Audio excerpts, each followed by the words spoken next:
Na początek nieco historii.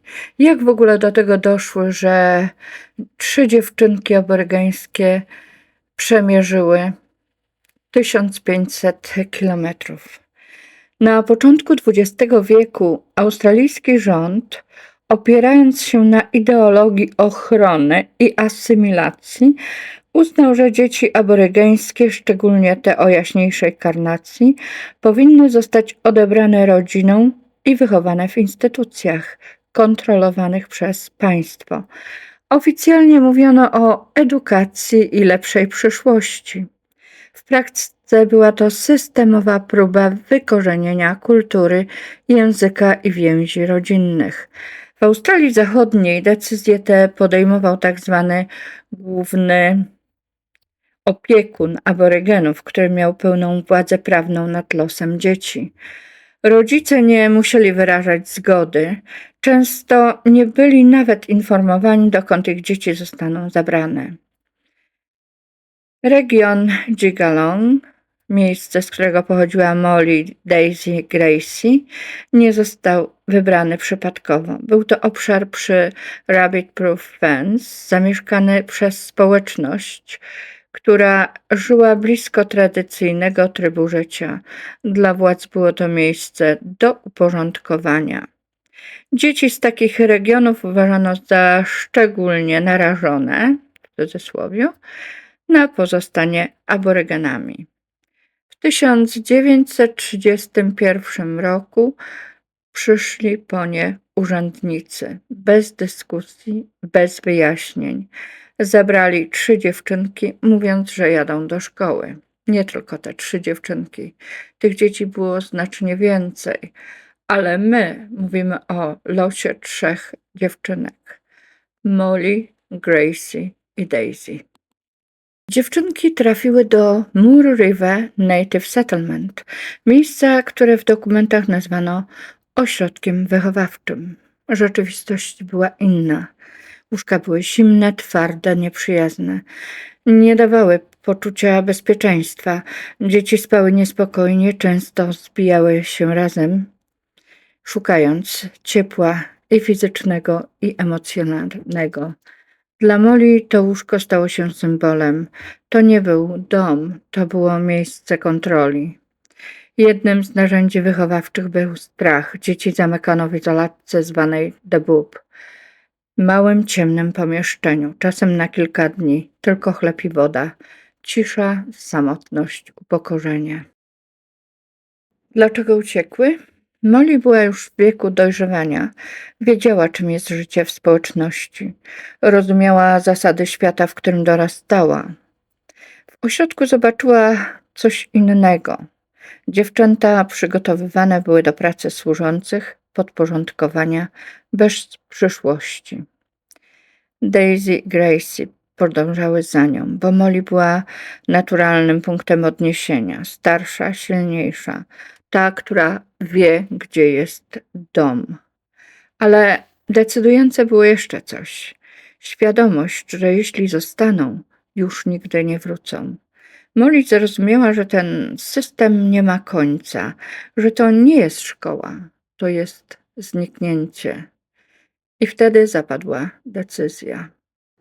Molly wybrała dzień, w którym padał deszcz. Nie był to przypadek. Deszcz tłumił dźwięki, rozmywał ślady, sprawiał, że ziemia stawała się miękka i nieczytelna. Dla dorosłych był utrudnieniem, dla Molly osłoną. Plan nie powstał w jednej chwili. Rósł w niej od pierwszych dni w ośrodku. Od zimnych łóżek, od strachu, od izolatki, od świadomości, że to miejsce nie jest przejściowe, że jeśli tu zostaną, zostaną na zawsze, albo zostaną wysłane jeszcze dalej, w jeszcze większą pustkę. Molly zaczęła przygotowania po cichu. Zbierała okruchy chleba, których nie zjadły, nie całe kromki, tylko to, co można było schować w dłoni w kieszeni pod sukienką. Kazała Daisy i Gracie robić to samo. Nie tłumaczyła wszystkiego. Wystarczyło, że powiedziała, żeby zapamiętały: nic nie wolno zmarnować, Tego dnia wszystko wyglądało normalnie. Dziewczynki miały opróżnić kubły, te same czynności, które wykonywały codziennie. To była część rutyny. System działał właśnie dlatego, że był przewidywalny. Dzieci wiedziały, co mają zrobić, dokąd pójść, o której godzinie. I właśnie to Molly wykorzystała. Powiedziała młodszym, że zrobią swoje, a potem pójdą do szkoły. One wiedziały, gdzie jest szkoła. Nikt by się nie zdziwił, widząc je po drodze. 3 dziewczynki idące w deszczu. Nic niezwykłego, ale szkoła tego dnia nie była celem. Gdy zrobiły to, co im kazano, nie skręciły tam, gdzie zawsze. Zamiast tego ruszyły w inną stronę, bez biegu, bez krzyku, bez oglądania się za siebie. Molly wiedziała, dokąd idzie. Wiedziała, że gdzieś tam daleko biegnie Rabbit Proof Fence, długi, niekończący się płot, który przecinał Australię. Wiedziała, że jeśli go odnajdą i będą się go trzymać, zaprowadzi je do domu. Nie potrzebowała mapy. Płot był mapą. To nie była dziecięca ucieczka. To była ucieczka zaplanowana przez kogoś, kto rozumiał, że nie ma innego wyjścia. I w tym momencie, dokładnie tu, skończyło się życie w ośrodku, a zaczęła droga. Zanim zaczniemy dalej opowiadać tę historię, chcę powiedzieć jedną rzecz. Znam to opowiadanie zarówno z książki Follow the Rabbit Proof Fence, jak i z filmu. Czytałam ją fragmentami, wracałam do niej, zapisywałam hasła, obrazy, emocje. Być może niektóre szczegóły, które opowiadam, pochodzą z książki, a ja pamiętam je jak z filmu. Być może coś zapamiętałam inaczej, niż zostało zapisane na papierze. Ale to, co pamiętam najdokładniej, to nie detale. Pamiętam strach, pamiętam decyzję, pamiętam ból matki i determinację dziecka, które postanowiło wrócić do domu. I to właśnie opowiadam. Historię zapamiętaną sercem. Jedne źródła mówią, że dziewczynki pokonały 1500 kilometrów, drugie natomiast, że 1600. Faktem jest, że pokonały ogromny szmat drogi. Po drodze spotykały ludzi, którzy byli im przyjaźni, a także i wrodzy. Kto im szkodził? Zacznijmy od tego.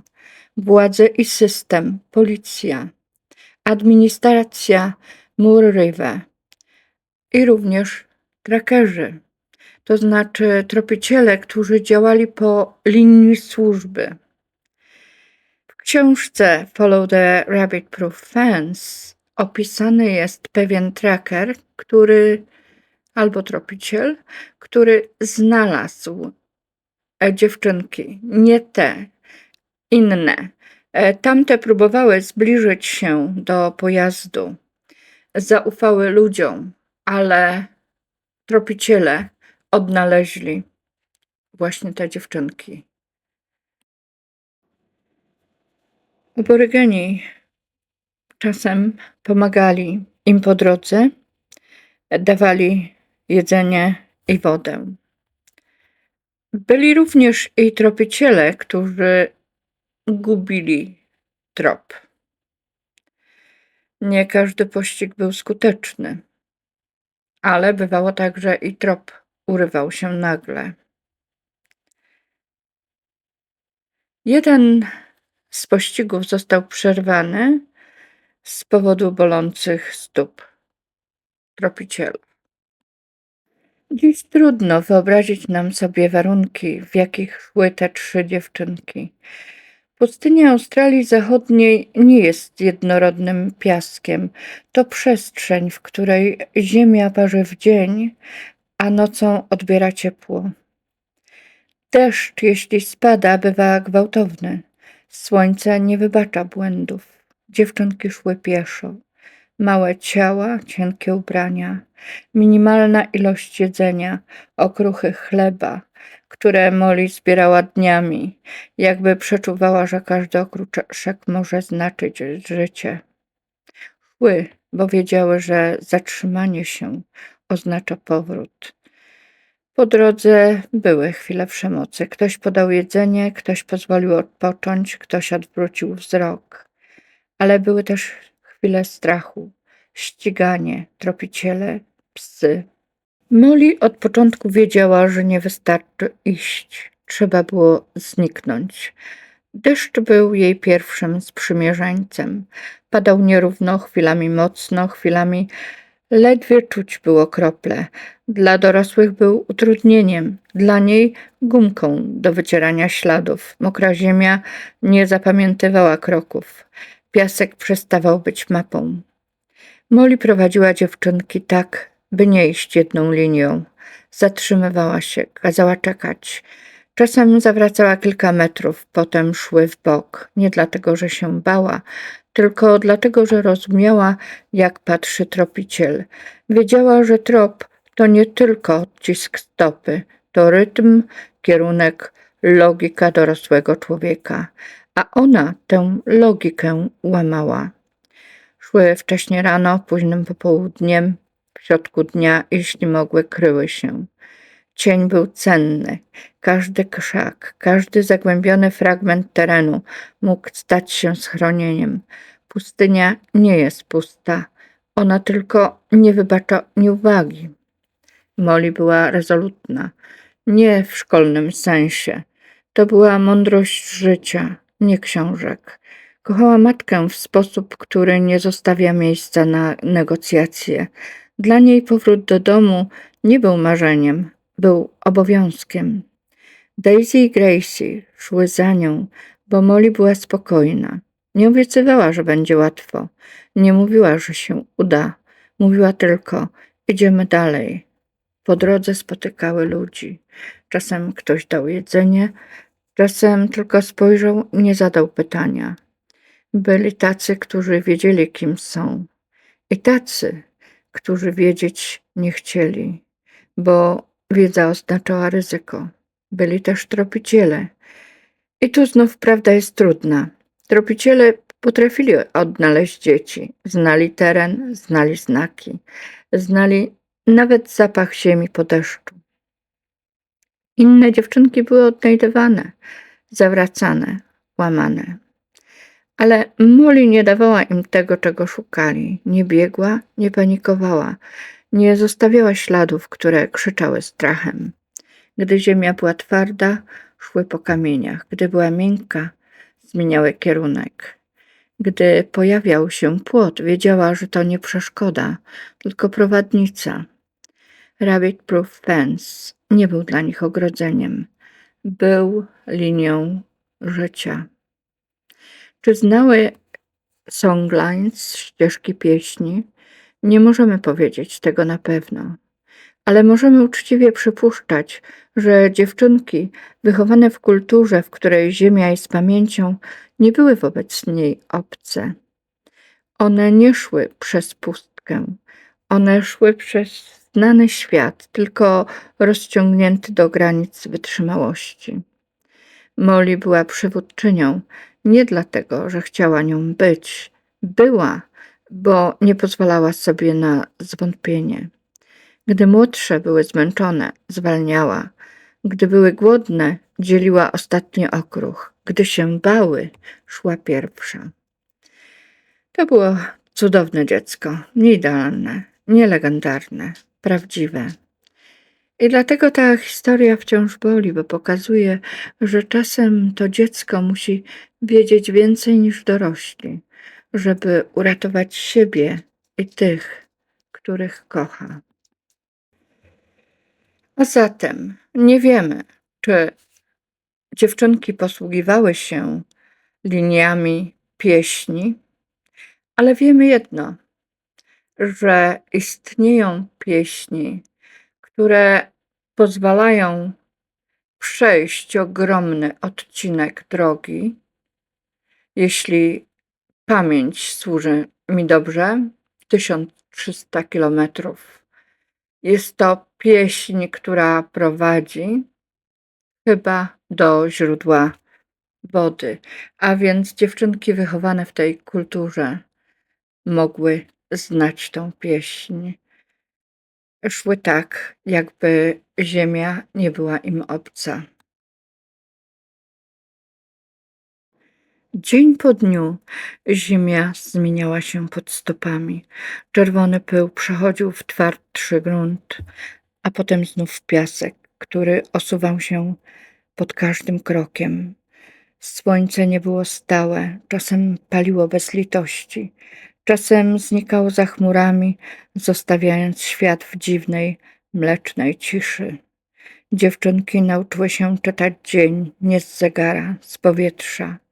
Molly wiedziała, kiedy trzeba zwolnić. Wiedziała, kiedy trzeba iść, nawet jeśli ciało mówiło dość.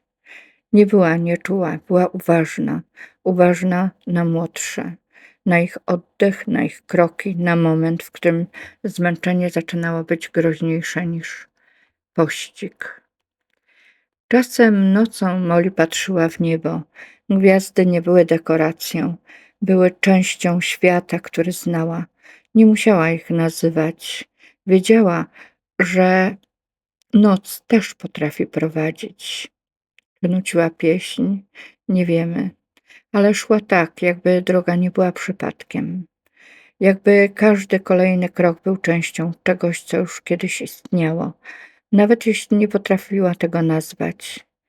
I może właśnie dlatego tropiciele gubili ich trop, bo trop to nie tylko ślad stopy, ale też logika ruchu.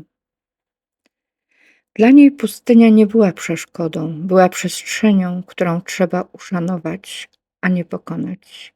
I szły dalej, coraz chudsze, coraz bardziej zmęczone, ale wciąż idące. Gracie była młodsza. Jej pamięć domu była inna niż u Molly, mniej zakorzeniona w samej drodze, bardziej w obrazie ludzi, w twarzach, w obietnicy, że ktoś dorosły może jednak pomóc. Zmęczenie przestało być tylko fizyczne, stało się psychiczne. Gracie zaczęła wierzyć, że może istnieje łatwiejszy sposób, że jeśli pójdzie z dorosłymi, że jeśli zaufa, że jeśli przestanie walczyć. Molly wiedziała, co to znaczy, i właśnie dlatego ten moment był tak trudny. To była rozmowa, w której jedna strona nie miała już sił iść dalej. Gracie zawróciła.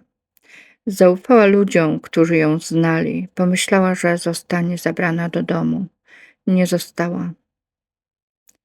Molly i Daisy poszły dalej, bo Molly wiedziała, że zatrzymanie się oznacza koniec.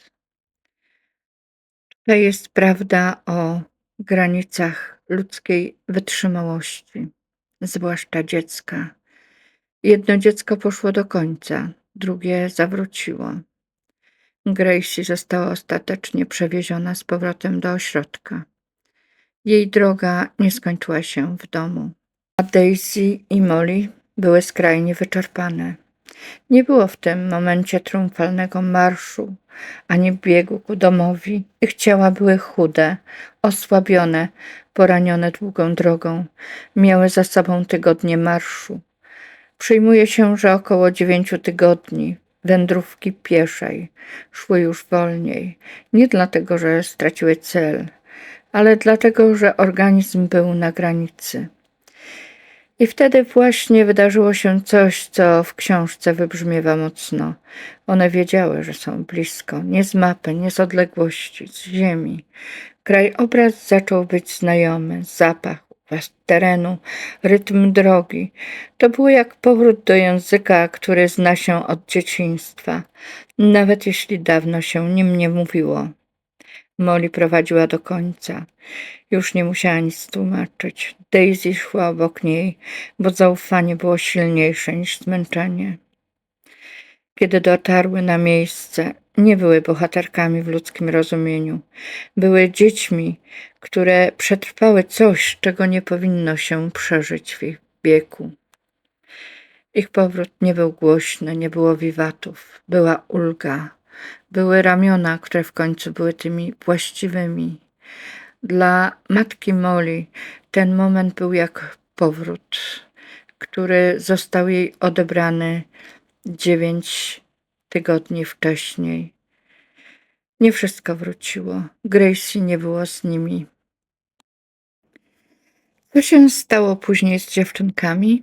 Ucieczka nie była jednorazowym cudem. Była zapowiedzią tego, kim była Molly. Po powrocie do Jigalong przez pewien czas znów była z rodziną, ale system, który raz ją zabrał, nie przestał istnieć. Jako młoda kobieta Molly została ponownie odebrana i wysłana do pracy przymusowej, tak jak tysiące innych dziewcząt ze Stolen Generation, czyli z ukradzionego pokolenia. I wtedy wydarzyło się coś, co pokazuje ciągłość tej historii. Molly uciekła ponownie, już nie jako dziecko, jako młoda kobieta świadoma ryzyka. Później została matką. I co jest jednym z najbardziej przejmujących faktów, jej własne dzieci również zostały jej odebrane przez ten sam system. To znaczy, że trauma nie skończyła się na jednej ucieczce. Ona była dziedziczona, ale Molly nigdy nie przestała być osobą, która stawia opór samym istnieniem. Nie walczyła hasłami. Walczącym był jej powrót, jej pamięć, jej trwanie. To właśnie jej córka Doris napisała książkę Follow the Rabbit Proof Fence, żeby historia matki jej drogi nie została zapisana tylko w aktach urzędowych, ale w ludzkiej pamięci. Daisy była młodsza od Molly i przez całe życie nosiła w sobie ślad tej drogi. Nie stała się postacią publiczną, nie opowiadała głośno swojej historii, ale według relacji rodzinnych była osobą cichą, ostrożną, głęboko naznaczoną tym, co przeżyła. Jej życie nie było pasmem sukcesów ani triumfów. Było życiem po traumie z całym jej ciężarem. Daisy dotarła do domu, ale droga, którą przeszła jako dziecko, została w niej na zawsze. Gracie. O Gracie mówi się najmniej i to jest też część prawdy. Po rozdzieleniu z Molly Daisy nie wróciła do domu. Została wciągnięta z powrotem w system instytucji przymusowej pracy. Jej życie potoczyło się poza tą opowieścią o drodze, poza tym jednym momentem wolności. Nie zniknęła bez śladu, ale zniknęła z historii powrotu. I to jest jedna z najbardziej bolesnych rzeczy w tej opowieści. Nie wszystkie dzieci mogły dojść do końca, nawet jeśli szły razem. Ta historia nie skończyła się w 1931 roku. Ona przeszła na kolejne pokolenie. I dopóki dzieci mogą być odbierane dla ich dobra, dopóty ta droga przez pustynię wciąż trwa. Lat później rząd Australii oficjalnie przeprosił za Stolen Generation. To nie cofnęło tego, co się stało, ale po raz pierwszy państwo powiedziało głośno, to było złe. Dziękuję, że wysłuchaliście tej historii.